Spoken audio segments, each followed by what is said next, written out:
Jesus' final warning is happening right now. The world isn't ready. It's a few days before Passover. Jesus is in Jerusalem for the last time before his crucifixion. The disciples take him aside, up to the Mount of Olives, and they ask him the most important question any human has ever asked. Tell us, when shall these things be? And what shall be the sign of thy coming, and of the end of the world? Let me show you what those 4 signs are, and more importantly, let me show you why every single one of them is unfolding right now. Sign number 1. Global disasters. Birth pains begin. Jesus starts with something everyone can see, something undeniable, something that doesn't require theological training or spiritual discernment to recognize. He starts with the physical realm, the natural world, events that shake the ground beneath our feet and disrupt the basic stability we take for granted. Matthew 24:6-8 says, "And ye shall hear of wars and rumors of wars. See that ye be not troubled. For all these things must come to pass, but the end is not yet. For nation shall rise against nation, and kingdom against kingdom. And there shall be famines, and pestilences, and earthquakes in divers places. All these are the beginning of sorrows." Now, before we break this down piece by piece, I need you to notice something Jesus says right at the beginning. "See that ye be not troubled." Don't panic. Don't freak out. Don't lose your minds when you see these things happening. Why? Because they must come to pass. They're not accidents. They're not God losing control. They're part of the plan, part of the warning system designed specifically so we'd recognize what's happening. But Jesus doesn't stop there, because wars, as devastating as they are just the first item on the list. "And there shall be earthquakes in divers places." Various places, different locations. Not just the places you'd expect. The United States Geological Survey tracks earthquake data going back over a century.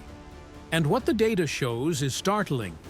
The frequency of significant earthquakes, magnitude 6.0 and above, has been increasing.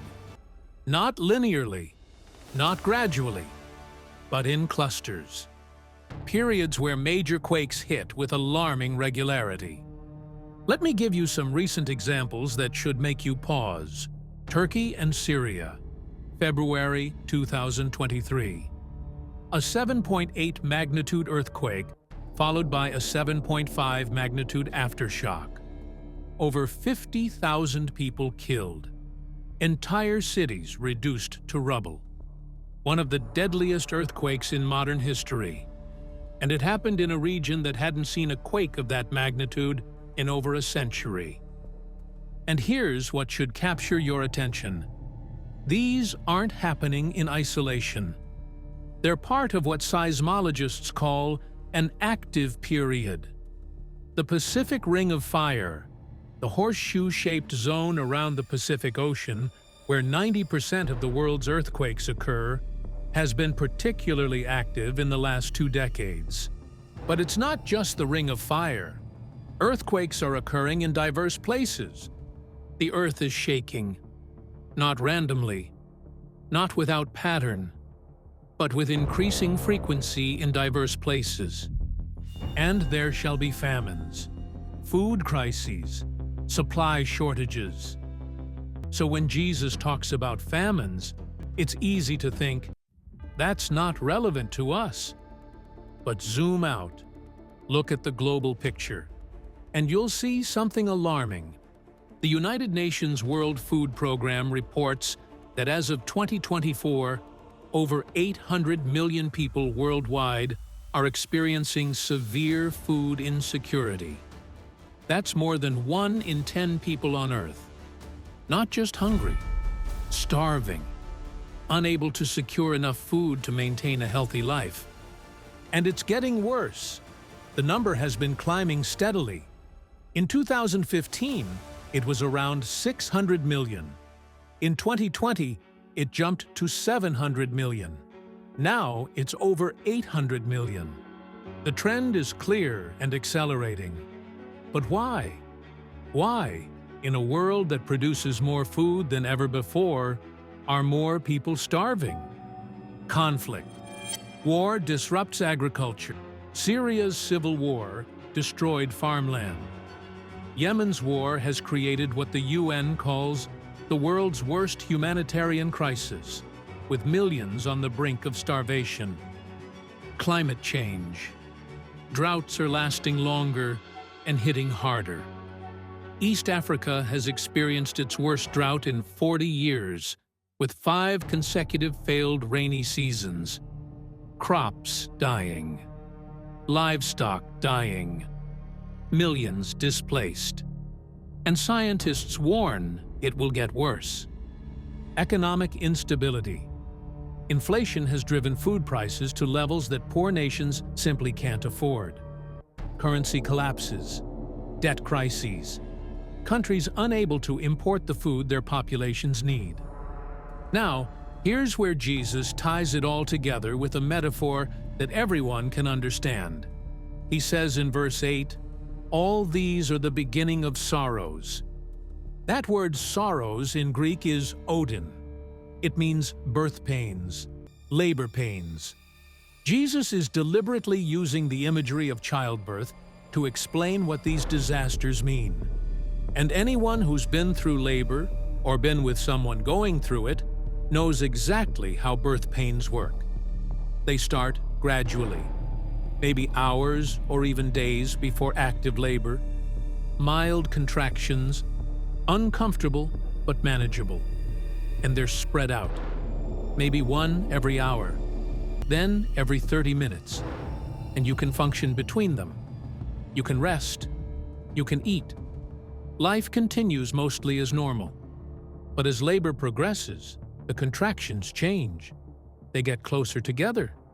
Instead of every 30 minutes, it's every 15, then every 10, then every 5.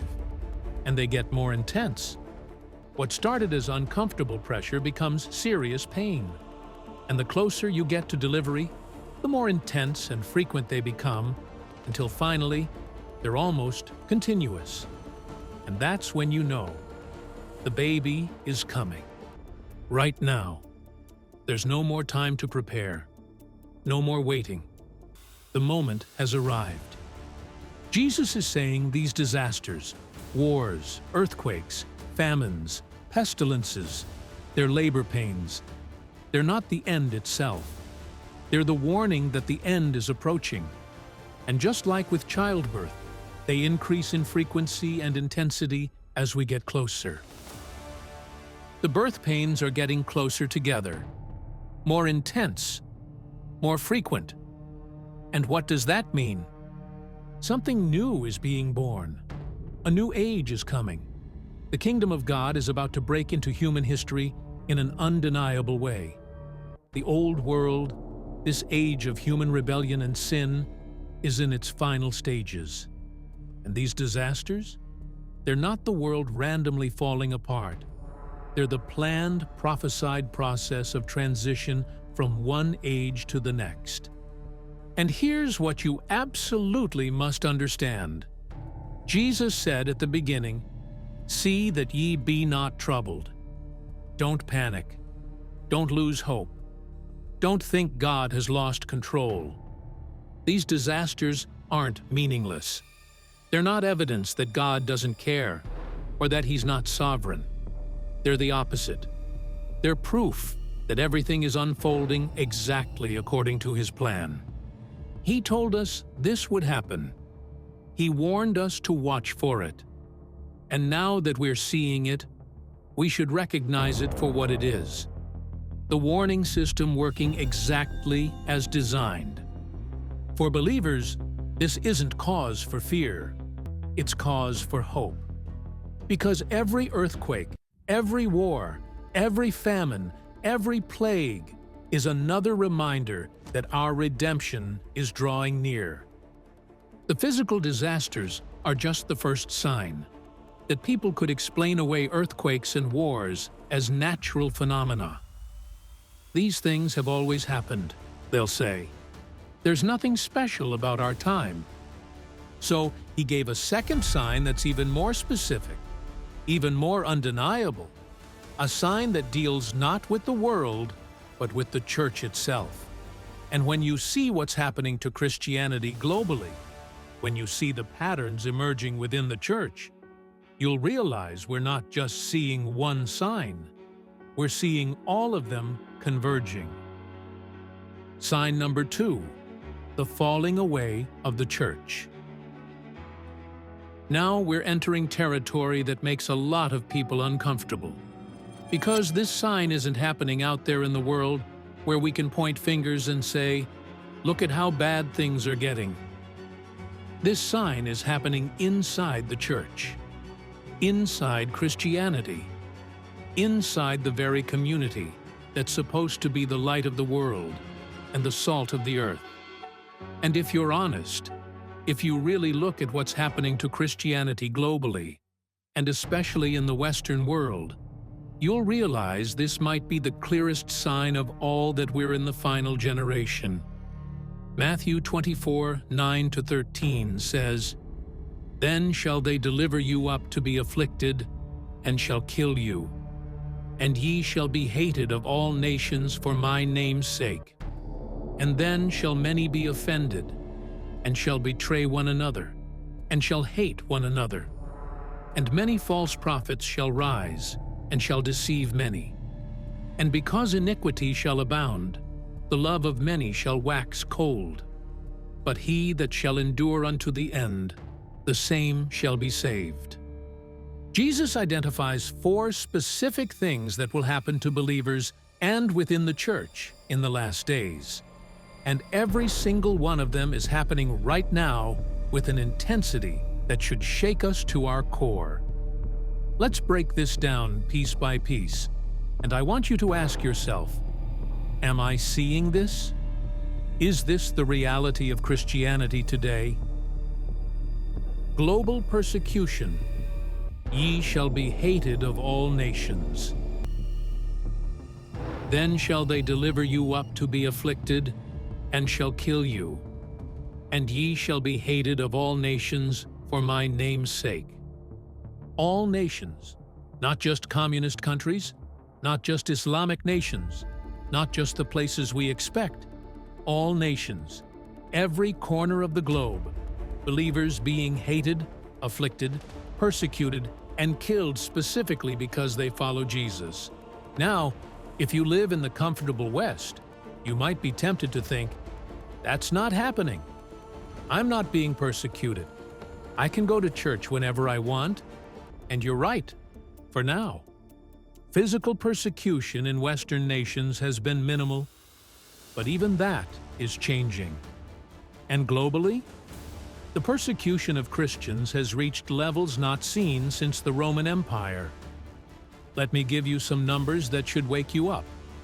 Open Doors, an organization that tracks Christian persecution worldwide, reports that over 360 million Christians, that's 1 in 7 believers globally, face high levels of persecution and discrimination for their faith. Let that sink in. 1 in 7. Not in some distant past. Right now. Today. In 2023 alone, over 4,000 Christians were killed specifically for their faith. That's 11 Christians martyred every single day. And those are just the documented cases. The real number is likely much higher. Over 4,000 churches were attacked or destroyed, bombed, burned, vandalized. Not because they were in war zones, because they were Christian churches. The persecution Jesus warned about, believers hated by all nations for his name's sake, it's not coming. It's here. And it's intensifying. What's happening in the West is the early stages of what's been happening globally for years. The hostility is building. The pressure is mounting. and it's only going to get worse. But Jesus doesn't stop with external persecution. He warns about something even more devastating: internal collapse.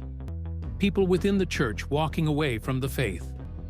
And then shall many be offended, and shall betray one another, and shall hate one another. The word offended in Greek is skandalizo. It means to stumble, to fall away, to apostatize.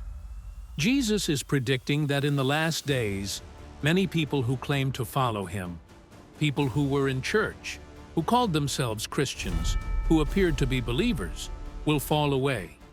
Not just drift, not just become lukewarm, fall away completely. Abandon the faith. Walk away from Jesus. And we're watching this happen on a massive scale. The statistics are devastating. Pew Research has been tracking religious affiliation in America for decades. In 1970, approximately 90% of Americans identified as Christian. As of 2024, that number has dropped to around 63%, and it's accelerating. In just the last 15 years, Christianity in America has lost over 15 percentage points. But it's not just America. Europe, the continent that gave the world the Reformation, that sent missionaries across the globe, is now post-Christian. Churches being converted into bars, nightclubs, and museums. Denominations dying. Entire nations where fewer than 5% of the population attends church regularly.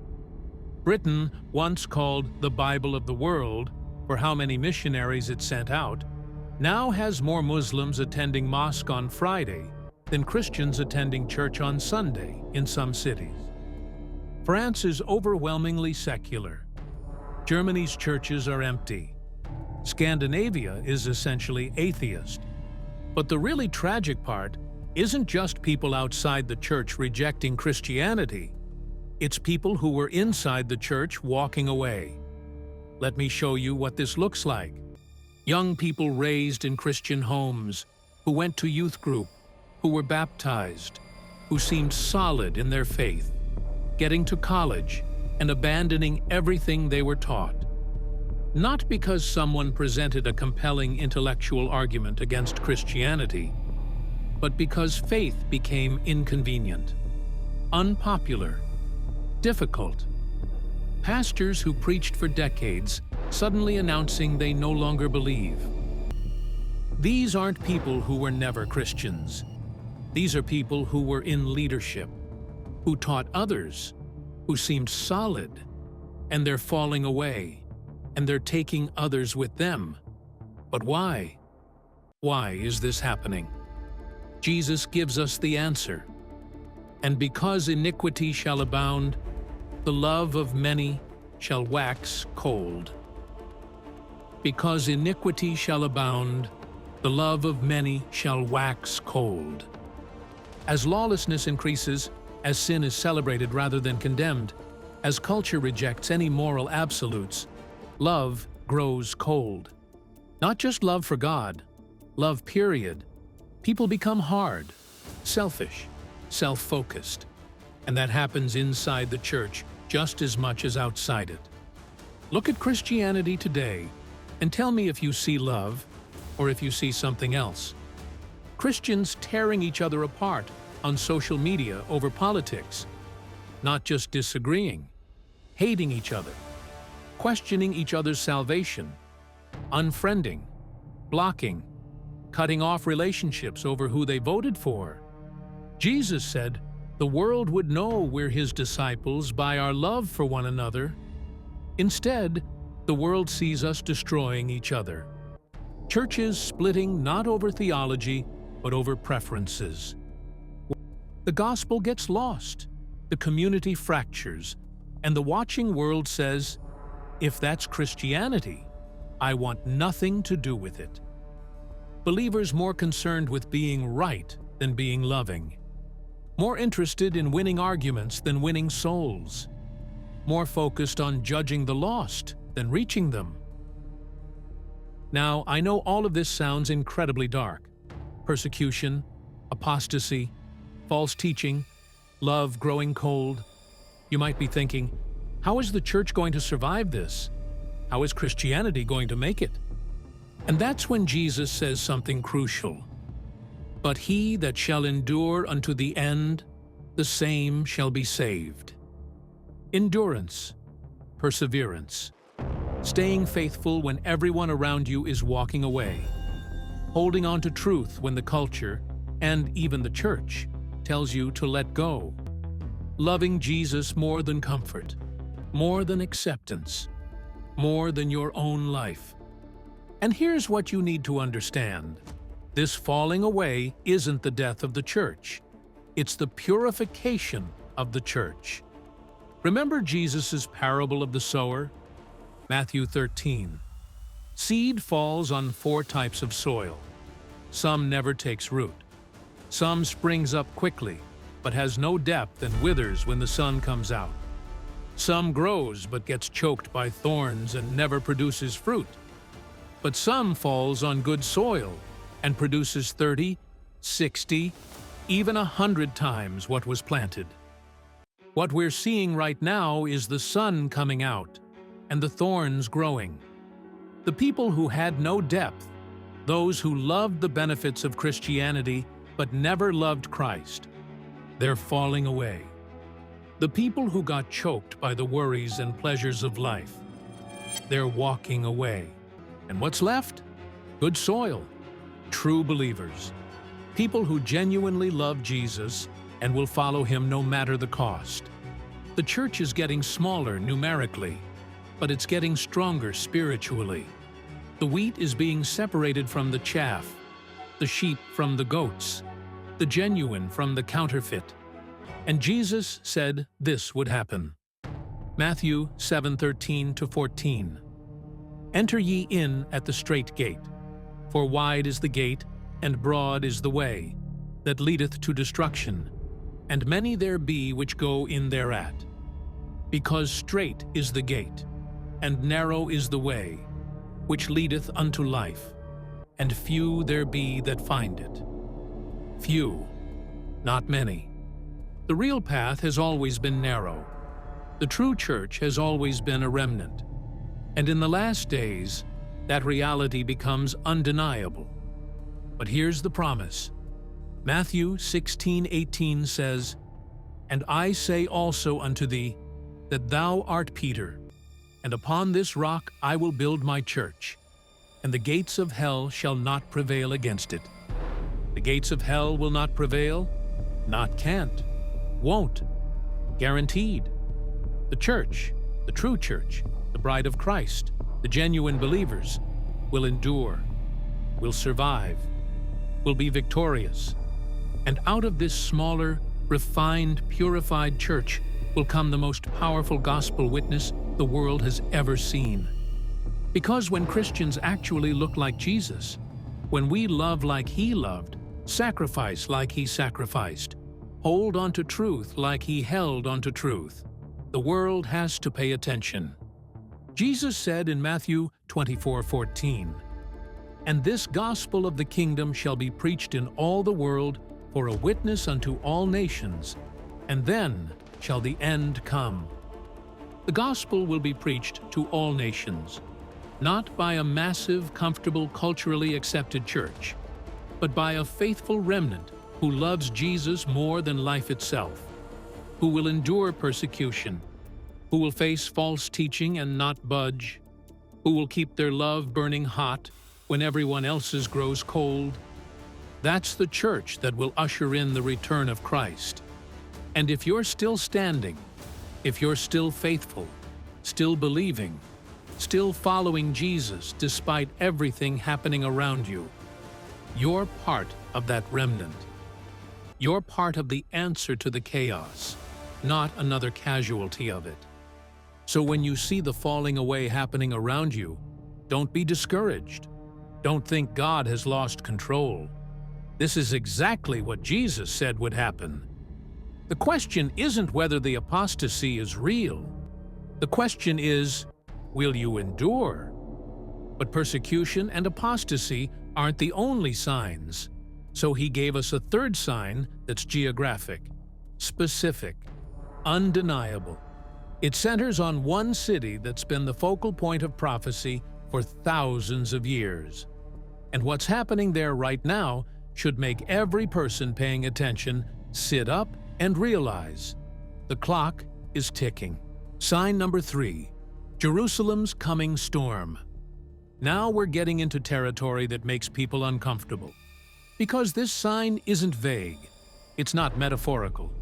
It's about a specific place, a specific event, and a specific warning that Jesus said to watch for. Matthew 24:15-16 says, "When ye therefore shall see the abomination of desolation, spoken of by Daniel the prophet, stand in the holy place. Whoso readeth, let him understand. Then let them which be in Judea flee into the mountains." The abomination of desolation. Jesus is referencing Daniel 9:27, Daniel 11:31, and Daniel 12:11. And what these passages describe is a moment when someone stands in the Jewish temple, the holy place, and commits an act so blasphemous, so defiling, that it triggers the worst period of suffering in human history. The Antichrist will enter the temple, stop the sacrifices, and declare himself to be God. That's the abomination of desolation. Now, some of you are thinking, wait, there's no temple in Jerusalem. There hasn't been one since 70 AD. So how can this prophecy be fulfilled? Exactly. That's the point. For this to happen, there has to be a temple, which means that somehow, despite all the political impossibility, despite the religious tensions, despite the Dome of the Rock sitting on the Temple Mount, a third temple will be built. And here's where it gets eerie, because the preparations for that temple are happening right now. The Temple Institute in Jerusalem has recreated all the implements needed for temple service: the menorah, the altar of incense, the priestly garments. They've identified and trained men from the priestly lineage who could serve in the temple. They've been breeding red heifers, unblemished red heifers required for the purification ritual described in Numbers 19. And in 2022, 5 red heifers were flown from Texas to Israel specifically for this purpose. Everything is ready. The only thing missing is the political will and the opportunity to build. And tensions on the Temple Mount are escalating. Clashes between Jews and Muslims, debates about access and sovereignty, proposals for dividing the mount or building the temple alongside the Dome of the Rock. What seemed impossible 50 years ago now seems increasingly plausible. But here's what Jesus says about this moment. "When ye see this, flee to the mountains." Not figure it out. Not debate the theology. Flee. Run. Immediately. Because when the abomination of desolation happens, it triggers the Great Tribulation. Matthew 24:21 says, "For then shall be great tribulation, such as was not since the beginning of the world to this time, no, nor ever shall be." The worst suffering in human history, worse than the flood, worse than any plague, any war, any disaster that has ever occurred. And it's centered on Jerusalem, on Judea, on Israel. Why? Because that's where God's prophetic clock has always been focused. That's where Jesus will return. That's where the final battle will be fought. That's where the kingdom will be established. And if the temple is being prepared, if the pieces are moving into place, if Jerusalem is increasingly at the center of global attention and conflict, then we're watching the setup for this third sign in real time. But there's one more sign, one more warning that Jesus gave. And this one isn't about human activity. It's not about disasters or apostasy or geopolitics. This one is cosmic, universal, undeniable. Sign number 4. The shaking of the heavens. Jesus saved the most dramatic sign for last, because up to this point, skeptics could explain things away. Wars happen, earthquakes happen, churches split, nations fight. But what Jesus describes next? There's no natural explanation, no way to rationalize it. When this happens, everyone on earth will know something unprecedented is occurring. Matthew 24:29 says, "Immediately after the tribulation of those days shall the sun be darkened, and the moon shall not give her light, and the stars shall fall from heaven, and the powers of the heavens shall be shaken." The sun goes dark, the moon gives no light, stars fall from the sky. The very structure of the heavens is shaken. This isn't a regional event. This isn't something only a few people see. This is cosmic, universal. Every person on Earth looking up and seeing the sky itself disrupted.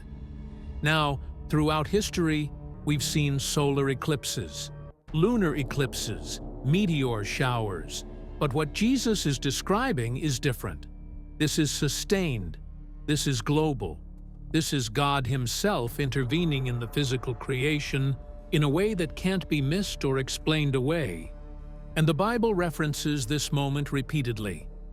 Isaiah 13:9-10 says, "Behold, the day of the Lord cometh, cruel both with wrath and fierce anger, to lay the land desolate, and He shall destroy the sinners thereof out of it.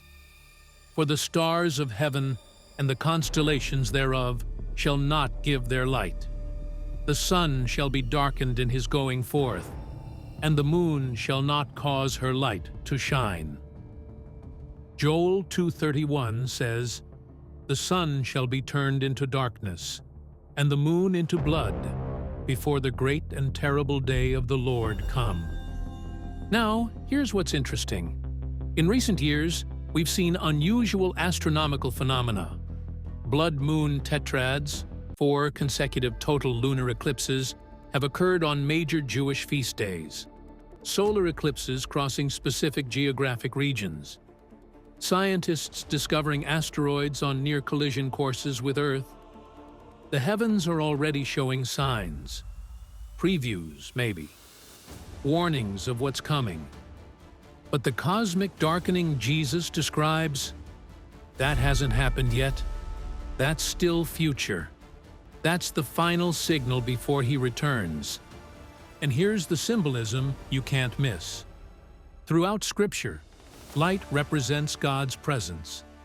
Jesus said, "I am the light of the world." When God turns off the physical lights, when the sun goes dark, when the moon gives no light, when the stars fall, it's because the light of the world Himself is about to appear. The physical light fades so that the spiritual light can be revealed in undeniable glory.